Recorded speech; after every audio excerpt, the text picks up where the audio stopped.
This happened 2 years ago on Halloween of 2023. I'm a 25-year-old male, but at the time of this story I was 22. I had a long day of work due to a festival we had where we had parents bring their kids to the center for various activities such as many different competitive games, a costume contest, trivia for candy, and a kids vs parents dodgeball game. Overall, it was a very fun time, but it was definitely tiring. For context, I'm a community worker, so doing community events is pretty much what I do on a normal basis. But it's also draining if that makes sense. Anyway, after it was all done, I went home and was ready to call it a night. About an hour after I got home, it was around 6-something, my little sister called me. My sister, who I'll call Savannah, wanted me to take her and my nephew, who I'll call Jackson, trick-or-treating because neither our parents nor Jackson's parents felt like doing it. And as it usually goes, it fell on me to be the cool big brother to step in and make it happen. Savannah was 15 and Jackson was 11. Even though I wasn't feeling it at all, I got up, threw some clothes on, and headed to my parents' house to pick them up. Once I got there, I asked if they were ready, but Savannah was still finalizing her costume. She was dressed up as Raven from Teen Titans. She even had the white makeup on to give that ghostly appearance Raven usually has. Jackson was dressed as Sub-Zero from Mortal Kombat. Once Savannah was done, we got in the car and were on our way. I took them to a pretty busy neighborhood to make sure they got as much candy as possible. Upon arrival, we started going from house to house. Everyone we ran into was friendly and had plenty of treats to hand out. There was even one house where an older man gave them each a hot dog and a soda.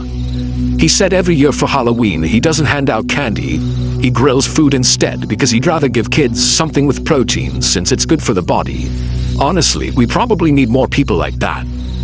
We passed a lot of other kids, and some gave compliments to Savannah and Jackson's costumes. I also saw some really cool costumes myself. Everyone in the area seemed to go all out. When we hit the last house for the night, we started walking back to the car. It was about a 10-minute walk since we had gone pretty far down the neighborhood. The neighborhood was less active now, and there weren't as many people out and about. That's why I got alarms when I looked across the street and saw a person dressed in all black, standing in a yard where there were no porch lights on. I'm surprised I even noticed them at all, but I tend to always pay attention to my surroundings. When I looked closer, it seemed like the person was wearing a hooded cloak with an all-black outfit and a mask because I couldn't see their face at all. I honestly couldn't tell if it was a man or a woman. Whoever it was, they appeared to be looking at us. I told Savannah and Jackson to stay close to me and said, "There's a suspicious person across the yard. Look, but don't stare." I said that so they could see who I was talking about without encouraging the person to approach or follow us. Jackson laughed and thought it was just someone trying to scare people walking by. Savannah, though, looks noticeably worried. Now, just to add some context, I was carrying a backpack with a Glock inside, and Savannah knew this. So when I told them to stay close, she probably realized I was being serious. Jackson was clueless. He's too young for me to tell him that I carry a real gun. As we were walking away, it looked like that person was still watching us, even though it was hard to tell in the dark. We were getting closer to the car when I suddenly heard heavy footsteps behind us, like boots hitting the concrete. I turned around and saw that same person again. Same outfit, all black. But this time, I could see more clearly. They were wearing a tactical vest, tactical boots, and black pants tucked into the boots. They had on a full spandex mask that completely covered their face. That made the situation way more serious. When you see someone dressed like that, the first thing that comes to mind is that they're armed. He's following us, I thought. I whispered to Savannah and Jackson, "I need you both to listen very carefully. Do not stop walking and do not look back. The person I mentioned earlier is following us. They're behind us right now. The last thing we want is to alarm them or set them off, so just keep your composure and keep walking." I mainly looked at Jackson when saying this because he's younger and might not fully understand how serious this was. Savannah understood completely. We kept walking and did occasional glances behind us. The person stayed the same distance away but was still following. When we got to the car, they were still coming our way. That's when I decided to make a bold move. I pulled out my Glock and pointed it at the person. I asked why they're following us. The person raised their hands, as if they didn't expect me to do that, then slowly removed their mask. It was a woman, and she looked to be in her 30s. She took her mask off but didn't answer my question. She just stared at me blankly. I asked again, still pointing the gun, "Why are you following us?" What she said next made no sense. In an almost robotic tone, she said, "I'm an undercover cop. I was told there was a break-in, so I came to check it out. That's why I was standing outside that house. But when you looked at me funny, I assumed you were the one who did it. So it would be wise to lower that weapon, or I could have you arrested for threatening an officer of the law." I hesitated, but then lowered my gun. What else was I supposed to do? I didn't want to risk an arrest or ruin the kid's night, but her story didn't make any sense. She claimed she got word of a break-in, so why would she just stand outside facing away from the house? How did me looking at her funny make her think I was the one who did it? Why would I break into a house and then casually walk through the neighborhood? And why was she wearing a hooded cloak? All these questions were racing through my mind, so I asked her, "If you're undercover, why are you in tactical gear? Wouldn't that kind of give away that you're law enforcement? And what's the point of the cloak?" She didn't answer. She just stared at me again, but this time her expression changed. There was something malicious in her eyes, like she was irritated that I didn't believe her and was deciding what to do next. Jackson and Savannah stayed completely quiet through all of this. Then she smiled this creepy, unsettling smile and said, "If you didn't have that gun, this night would have ended a hell of a lot different for you." Right as she finished saying that, I noticed 4 figures suddenly emerge from between the houses walking toward us. All of them were wearing tactical gear, but without the cloak. I instantly told Savannah and Jackson to get in the car, keeping my eyes on the woman and the figures. Once I saw they were in, I got into and drove off. As I was leaving, the woman was still standing there smiling. The others, 3 men and 1 woman, were not smiling. They had blank, emotionless faces, like they didn't even have souls. It's hard to explain. The whole car ride back was silent. I'm sure the kids were in shock just like I was. I dropped them off, made sure they got in safely, then went home to process everything that happened. The thing I couldn't shake off was why they targeted us. The neighborhood was full of people walking around, so why us? I wish I could say it ended there, but it didn't. A few days later, I got a text from an unknown number. It was just a photo, no words. The picture was of my car, taken in the parking lot of my apartment complex. I contacted the police and told them everything that happened on Halloween night. They took the report, but they couldn't investigate unless a direct threat was made. Typical. Out of curiosity, and maybe stupidity, I went back to that same house where I first saw that woman. I knocked on the door, and a man in his 40s answered. I asked if they'd experienced a break-in on Halloween night. He looked confused and said no. He said he went to bed early because he had work the next morning and didn't notice anything strange. I told him what I saw, and he had no idea what I was talking about. I thanked him for his time and left. At that point, I already knew the undercover cop story was fake, but I wanted to do my own little investigation just to make sense of it. Whoever that woman and those people were somehow knew my phone number and where I lived. It makes me wonder, was that not a random encounter after all? Were they watching me for a while? Were they planning something that night, and my being armed threw them off? All those thoughts messed me up and made me feel paranoid for a long time. I had to go to therapy and install a Ring camera at my front door just to feel safe again. In case you're wondering, I haven't been contacted by any unknown numbers since. Nothing else has happened since that picture. 2 years later, I still think back on that night. Writing this out helps me a lot, and I'm trying to fully move on from it. But if there's one thing I want people to take away from this, it's to always watch your surroundings. You never know who might be watching you. It's easy to get caught up in something dangerous just for existing, so always stay safe and protected, because I can say with full confidence that being armed that night probably saved our lives.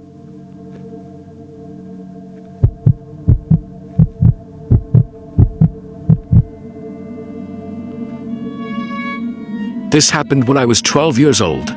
It was Halloween day. My family was staying at a small family resort about an hour away from where we lived. My parents wanted to do something different that year instead of just walking around our neighborhood for trick-or-treating. The resort was holding a Halloween celebration that weekend with a bunch of activities, games, and even a haunted hayride. It wasn't a big place. It had maybe 10 cabins, a main lodge, a small lake, and a long open field where they set up hayrides and games. It was surrounded by woods on all sides. During the day, it looked normal, even kind of peaceful. But once it got dark, the woods looked black and creepy, and the resort felt a little too quiet. We checked in early that afternoon. I remember walking into the cabin and feeling excited because I could smell campfire smoke and candy apples in the air. Kids were running around in costumes, even though it wasn't dark yet. My parents said the hayride was starting around 7 and there'd be games before that, so I went off to play while they unpacked. They had booths where you could toss rings over bottles for candy, a costume contest, and even a pumpkin carving area. Everything was decorated with orange lights and fake spiderwebs. I met another kid around my age there. His name was Ryan. He was wearing a skeleton costume and said he and his parents were staying in the next cabin over from ours. We played a few games together and got a good amount of candy. As it got closer to 7, we saw a crowd of families walking over to the hayride area. The tractor pulling the wagon was parked near a big barn, and they had hay bales lined up inside for people to sit on. There were maybe 20 of us who got on. The driver wore a scarecrow mask, and there were workers dressed like zombies who would jump out during the ride to scare people. The ride started out fun. It was dark by then, and they had torches lighting the dirt trail. The tractor moved slowly through the woods. Every now and then, someone in a costume would appear from behind a tree or run up to the wagon. Most people laughed or screamed and then laughed again. It felt like a normal Halloween attraction, but about halfway through, something made me uncomfortable. We were passing through a part of the trail that was darker than the rest. The tractor slowed down, and I looked toward the edge of the woods on my side. That's when I saw a man standing just outside the torchlight. He wasn't part of the hayride cast. I could tell that right away. He wasn't wearing a costume that fit the theme. From what I remember, he had a black jacket, jeans, a baseball cap pulled low over his face. He was just standing there, not moving, with his hands in his pockets. At first, I thought maybe he was one of the workers taking a break. But he wasn't doing anything. He was only watching. At one point, I made eye contact with him, or at least I think I did. Even though his face was shadowed, I could feel his eyes locked on me. I turned to look at the people around me to see if anyone else noticed, but no one seemed to. When I looked back, he was still there in the exact same position. I tried to ignore it for the rest of the ride, but I kept thinking about him. When the hayride ended and everyone got off, I looked back one more time toward the woods. He was gone. I didn't mention it to anyone right then. I figured maybe I imagined it or overreacted. We went back to the lodge where they had more games and food. My parents sat by a bonfire while Ryan and I went around collecting candy. Everything seemed normal again. About an hour later, I saw him again. Ryan and I were standing near the snack table when I noticed someone off to the side of the crowd. It was the same man. He wasn't close, maybe 30 feet away, but he was standing near the tree line, watching again. There were a lot of people around, so it felt strange that he'd just be standing there alone. I remember my stomach tightening when I realized he was looking in my direction. I tried to get a better look at his face, but it was hard because of the lighting. I could make out a short beard, and I think his hat had some kind of logo on it. I nudged Ryan and told him about the guy. Ryan looked over and said, "Maybe he's one of the workers." I said, "He's not. He was in the woods during the hayride." Ryan shrugged and said, "Maybe he's a dad." I wanted to believe that, but he wasn't talking to anyone, just standing there. A few minutes later, when I looked back again, he was gone. Around 9 o'clock, if I had to guess, most of the little kids had gone back to their cabins. The event was winding down, but Ryan and I still had energy. We decided to walk around the resort before going in. There was a trail behind the cabins that led into the woods. Ryan said we should go a little way in to do something scary for Halloween before the night ended. I didn't want to go too far, but we had flashlights and I didn't want to look like a coward. So we walked down the dirt path together, laughing and daring each other to keep going. The farther we went, the quieter it got. The sounds from the resort faded until it was just the crunching of our shoes on the path. We only went maybe 200 feet in when we stopped near a clearing. There was an old wooden sign nailed to a tree that said, "Private Property." We started throwing small rocks at the sign and pretending to summon ghosts or something dumb like that. Then we both heard it. Footsteps. Heavy, slow footsteps coming from behind us, somewhere deeper on the path. We froze and turned around. Ryan whispered, "Probably another kid." but it didn't sound like a kid. Whoever it was walked with weight like an adult. I shined my flashlight down the path. The light only went so far, and I couldn't see anyone yet. Then the footsteps stopped. For a few seconds, it was completely silent. Then a voice spoke, said, "Hey there, boys." It was a man's voice, calm but somehow intimidating. Ryan looked at me, and I think he realized the same thing I did. It was the man from the hayride. He stepped into the light just enough for us to see part of him. Same black jacket and hat. "What are you two doing out here?" he asked. "You'd like candy?" Neither of us said anything. He pulled something out of his pocket and held it up. I could see the orange wrapper. It was a Reese's cup. "I got a bunch more of these in my cabin," he said. "Come on, I'll give you some." Ryan took a step back. I remember his face going pale. The man took a few steps closer and then said, "You don't have to be scared. It's Halloween, I'm just giving candy out. I saw you boys on the hayride earlier." When he said that, my stomach basically dropped. I grabbed Ryan's arm and whispered, "Run." We both turned and sprinted down the path toward the resort. I could hear him behind us for a second. His footsteps were pounding hard as he started to chase. I didn't dare look back. My heart was beating so hard it hurt. The path seemed longer than before. When we reached the edge of the woods, I could finally see the lights from the resort again. I yelled for help as we ran out of the trees and back toward the crowd near the bonfire. A few adults turned toward us, startled. We didn't stop until we got right up to the people. I turned around, expecting to see the man behind us, but he wasn't there. The path was empty. My parents came over right away, asking what happened. I told them everything, about the man watching me on the hayride, seeing him near the trees, and then following us into the woods. Ryan confirmed it all. My dad and another man grabbed flashlights and went to check the path, but they didn't find anyone. A few workers searched too, but he was gone. The resort staff called the local police to report what happened. They arrived about 30 minutes later and took statements from me, Ryan, and our parents. They said they checked the area, notified nearby cabins to keep an eye out. That night, my parents didn't let me out of their sight. We stayed in the cabin with the door locked. I couldn't fall asleep for hours. Every noise outside made me jump. The next morning, the police came back and told us they searched the property but didn't find anyone matching the description. No vehicles had been reported missing, and no one fitting that man's description had checked in.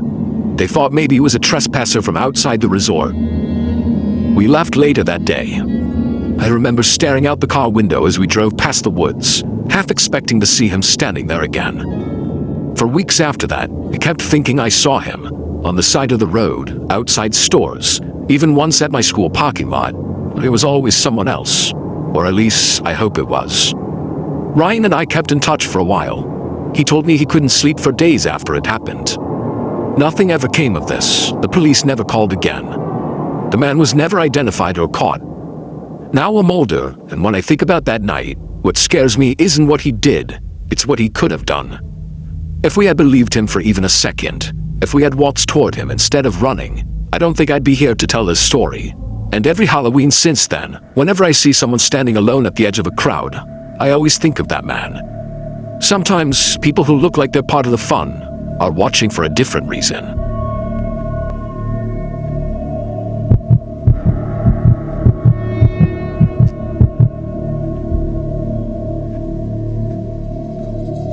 My name is Roger, and this happened to me on Halloween night 3 years ago. I'm 29 and work a boring office job, but it's good pay. When this happened, I was getting stuck with the stuff. Beginner's time off, the shifts nobody wanted, etc. So when Halloween, my favorite holiday, rolled around, I was actually quite excited. It was never easy being the new guy at work, so I was wanting to enjoy a night of seeing kids be kids and chilling out at home watching movies. At the time, I was living alone in a small house on the outskirts of town with my girlfriend, but she was out of town with her parents. It wasn't isolated exactly. I had neighbors, but the street got really quiet once the trick-or-treating hours ended. The families in the area usually shut their lights off around 9 p.m. Since I didn't have kids, I just handed out candy until the crowd died down. On several past Halloweens, before I got my own place, I was quite used to the occasional ding-dong ditch prank. That's why there is a trick and treat here and there. That year, Halloween fell on a Saturday, and I remember it was chilly but clear out. By 10:30, I was lounging on my couch, half watching a horror movie while picking through a bowl of leftover candy. I hadn't seen anyone in about an hour, so when I heard a faint knock at my side door, I assumed it was stragglers. But when I opened the door, no one was there. Just the empty driveway and the faint rustling of leaves. I brushed it off. Kids play pranks all the time on Halloween. I headed back to my living room to finish watching The Conjuring 2. 15 minutes later, I heard the same sound again, only this time, it was coming from the back door, the one that led to the small deck. That set off alarms in my head because nobody used that entrance. I froze in the living room, listening. The TV was off now, and I could hear it clearly. The metal rattle of the back door not being tested, slowly and cautiously. Whoever was trying my door was either checking if it was locked cautiously or believed it was unlocked and trying to be quiet. I crept into the kitchen, staying low, and that's when I saw him through the window. A man was crouched down near the door, wearing dark clothes and a cheap, cracked Halloween mask pushed up on top of his head. In his hand, he held a crowbar. He wasn't trying to hide. He was deliberate and calm, like he knew I was inside and didn't care. I backed away quietly and grabbed my phone, whispering to 911 what was happening. The operator told me to stay on the line, lock myself somewhere safe, and not to engage. I didn't want to make noise by slamming the doors upstairs, so I stayed crouched at the top of the steps, clutching a kitchen knife, whispering updates. I peeked down and saw the man move away from the back door. That's when I heard the faint pop of a window screen being pried off. He was at the basement window now. I whispered to the dispatcher he's at the basement. My voice was shaking. She told me officers were already on their way. Then came the worst moment. I heard glass crack. He was breaking the window. My blood ran cold, and it wasn't just a smash and grab. He knew I was there, and most burglars typically don't try to enter a home where they know someone's still inside. Minutes felt like hours. The dispatcher kept me talking quietly to make sure I was still okay. I heard footsteps crunching outside. The man was circling the house again. Then, headlights swept across the blinds. Relief flooded me as flashing red and blue lights pulled up in front. The man bolted. I watched him sprint across my yard, but he didn't get far. The officers tackled him just past my driveway. I didn't even realize I was shaking until I saw one of the cops leading him back in cuffs. That's when I saw what he'd been carrying. The crowbar, duct tape, and zip tie stuffed in his bag. This wasn't a burglar looking for valuables. This guy had a plan, and it was something far worse. The police told me he had a long record of breaking into homes, and that he was suspected in some other cases where people had gone missing. To this day, I hate being home alone on Halloween. It's supposed to be about scares and fun, but whenever I hear footsteps or knocking outside at night, I can't help but remember everything about this night. The part that chills me the most is if the police had been just 5 minutes later, I might not be here to tell the story. The police later followed up weeks later. They told me what they found in his backpack. He had a Colt .45 handgun, several kitchen knives, and rope.